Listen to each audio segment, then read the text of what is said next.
as an owner, like, when I was looking around for spaces, I wanted, the number one thing that everyone says is location, location, location.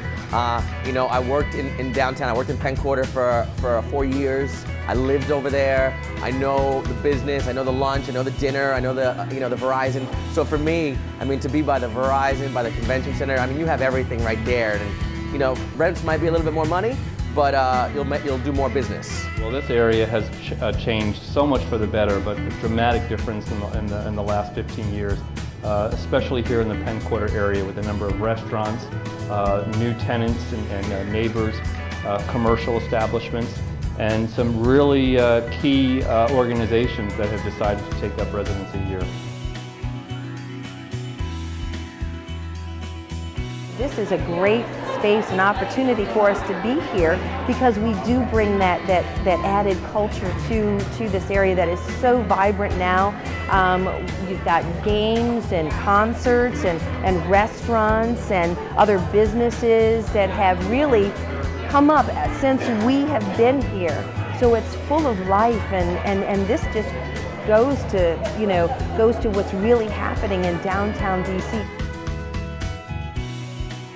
I think the biggest benefit to Ford's being downtown is that we are in the middle of everything. We are in the heart of everything. Now, I would like to say that since 1865, downtown has grown up around us, actually, so that downtown is actually near us. But the fact that we are in the midst of downtown, I think, is an asset that really we can't even begin to quantify.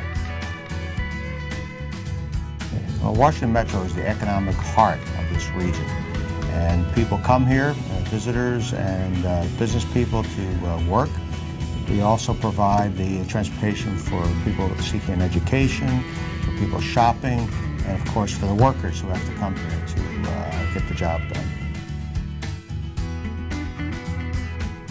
I definitely would say the myth or perception is definitely about us just being a government town. That is the number one, and it's interesting as we do more international business and see more international travelers come here.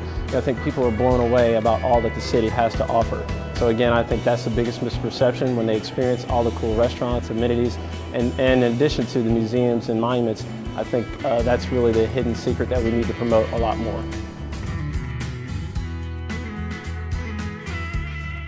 Clyde's opened up a third restaurant downtown because we had such great success with the Old Ebbitt Grill. We're half a block from here.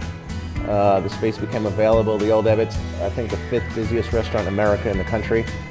We found ourselves turning away hundreds and hundreds of people a day at the Ebbitt, and so we just figured it was a great location. I mean, there's no better market research than having a restaurant next door that's so busy. So we knew this neighborhood could handle it, and it does, Travelers are so much more savvy. I mean, they know what hotel they want, they know where they want to be, and so what we're seeing is really that savvy traveler trend, wanting to be in a neighborhood and know what's going on locally and really be connected to the local vibe. And so that's what we see, and I think that's a large part of our success here at Monaco, is being in this downtown neighborhood.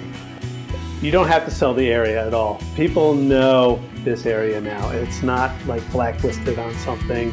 It's, people from the IMF and from the World Bank used to have this list of places to go. This is now on that list. Used to be DuPont, Georgetown, now Penn Quarter's on the list. Where DC is going to be in the next 5 years is very exciting, but the decisions we make today is critical. We're going to have to be sure that we have a world-class transit system to build on top of a metro system that brings in over 400,000 people a day that come here and work. We're also going to be a mixed-use city. We're going to have more people living downtown, more people playing downtown, and more people working downtown. So we're going to be a mixed-use city. It's very exciting, and I really do think we'll be the premier city for the country and a premier city for the world over the next 5 years. We're making a lot of the right decisions, the right investments. We obviously need to have a workforce that matches it, and we need to have a downtown that supports everyone's uses, whether it be parks for children or a transit system where if you are retiring in DC, and that's where we're getting a lot of growth, our empty nesters, we want a city that can get you around reliably, you can get fresh food, you can really have what we call 5-minute living. And DC will be the best example of 5-minute living in the country.